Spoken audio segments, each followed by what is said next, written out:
Webster defines depression as severe despondency and dejection, accompanied by feelings of hopelessness and inadequacy.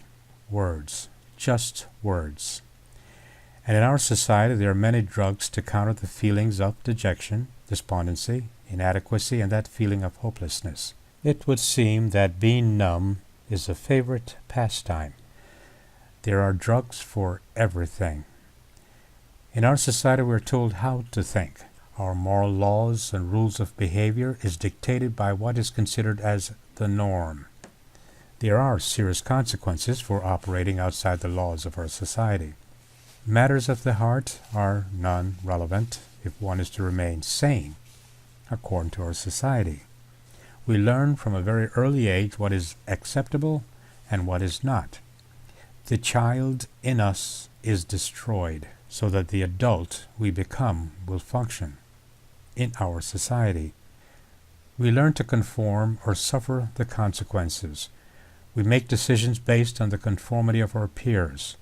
Our parents and adult teachers are accomplices in that non-feeling, dried up, useless daily ways of life. When you're depressed, however, these rules are inadequate. You are stripped bare of the safety nets of the implanted facades, and what you have left are those feelings of despondency, dejection, inadequacy, and that really big one, that feeling of hopelessness. The beating of your heart as you suffer in solitude is simply a metronome, beating out the rhythm that is meaningless. But there are drugs for that. These leaves have no such challenges. They were true to their being, true to their soul, and they existed without your laws or my laws. Yet, even in the darkest hours of despondency, there can be a glimmer of hope.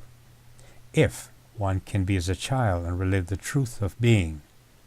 If one can revert to a time when love, yes, love, validated your very existence. If our imagination can overcome what seems like a void to bring into being a time of hope. If we can remember the power of love. And there lies the challenge. What if one goes through life never knowing what love is, not ever having loved or be loved?